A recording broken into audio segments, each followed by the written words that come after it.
What is going on, YouTube? What is going on, Kansas City? And what is going on, everybody? And welcome to the Beat of KC. Ladies and gentlemen, my name is Lucas Murphy, and boy, do we have a concern on this Kansas City Chiefs defense. We're going to break down a few things. Really, what we're going to be talking about is the breakdown, the game plan, the coaching scheme, and concerns we have, and what to expect moving forward. I really think that we need to identify this Kansas City Chiefs defense as this gauntlet of a schedule is now about to unravel for the Kansas City Chiefs. We obviously expected and anticipated that the Kansas City Chiefs would come out victorious against the Los Angeles Chargers in Sao Paulo, Brazil, but that unfortunately did not happen. And a lot of that was due to the fact that this Chiefs defense just was non-existent in a lot of ways. And I really think that we need to highlight that. The Kansas City Chiefs offense sustained some injuries. They obviously were not clicking the way they should have been, but the thing is they kept you in the football game, and they were scoring enough points to win an NFL football game. Patrick Mahomes was elite. Yes, he had a few mistakes here. He had some overthrows on some deep passes. But the fact that he still put up a very clutch, a very insane type of football game really just kind of passed it over to the other side of the football. And I get, in the grand scheme of a team sport, you're going to say, well, this was a team effort. I agree to that. But at the same time, you have to whip out the microscope and really identify the fact that this Chiefs defense just struggled across the board. Absolutely struggled across the board.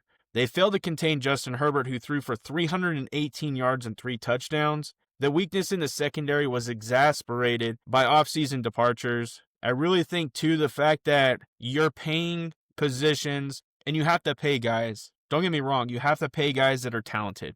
You do. So obviously they pay Trey Smith. They go out and pay Nick Bolton.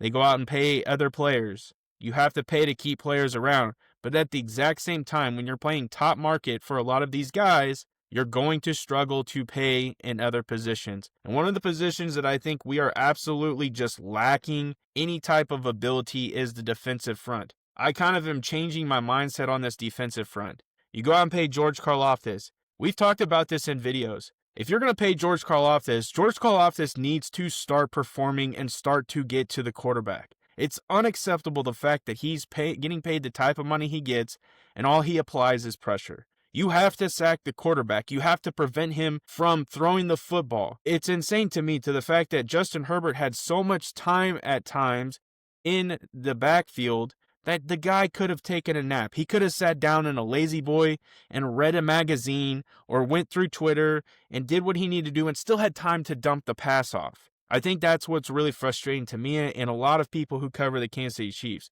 is the fact that we have absolutely zero pass rush. So to counter that, if you have zero pass rush and you don't have a secondary, then you're really just setting yourself up for failure. I think if you're going to lack in one area, you have to be dominant in the other. And the fact that we can't get to the quarterback, it doesn't allow time for elite talented secondary to really play good coverage on good wide receivers. And that was exposed in this football game. If you can't get to Justin Herbert, if you can't get to any type of opposing quarterback, and you give them all the day in the world, the elite of the elite, they're going to dissect your defense. And that's exactly what we saw here. So in the future, if you cannot get to the quarterback, you're going to expect this game in and game out. They have to figure out a game plan. They do, especially with the defensive front. I think what also we saw was just a piss poor coaching scheme. I really think that they had put all their eggs in one basket.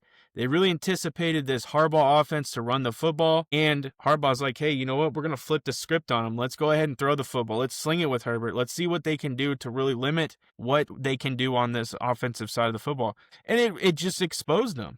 It really did. Spagnuolo at some point started just throwing blitzes out there. I mean, when your blitzes come from, Drew Tranquill, he gets some sacks. Yeah, that's a phenomenal thing. But when your defensive ends who are designed to get to the quarterback just are non-existent, then you really have an issue. And that's what we saw. And we didn't really see a whole lot of good adjustments either.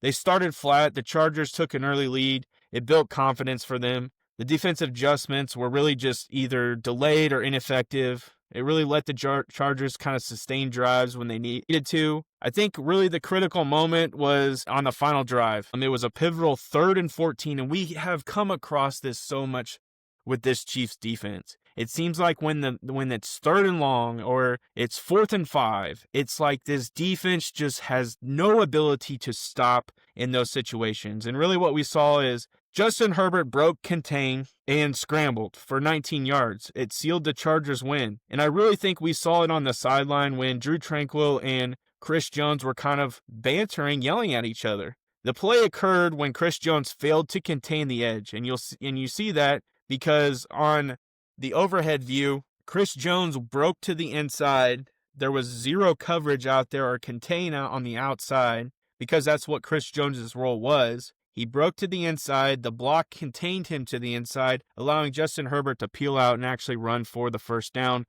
and really seal the deal. So I think you saw that, and I think Drew Tranquill was just upset. He knew that there was miscommunication. He knew what the issue was.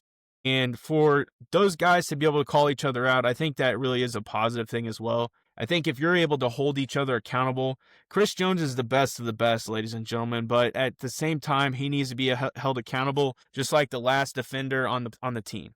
If he's not going to perform and do his job, then this whole thing's just not going to work. So I really think that happened. The team was plagued with sloppiness. There was penalty after penalty, it felt like. And it really just kind of undermined the discipline and really this defensive cohesion. It just was, we were overmatched. We truly were overmatched. We were vulnerable. And I really think that this past defense has to really figure it out this week when it comes to practice. They have to really identify the areas that they need to improve on in this secondary because they have a very good football team coming to Arrowhead. And that is the Philadelphia Eagles, who we absolutely just got destroyed against in the Super Bowl. And that same team is coming to Arrowhead.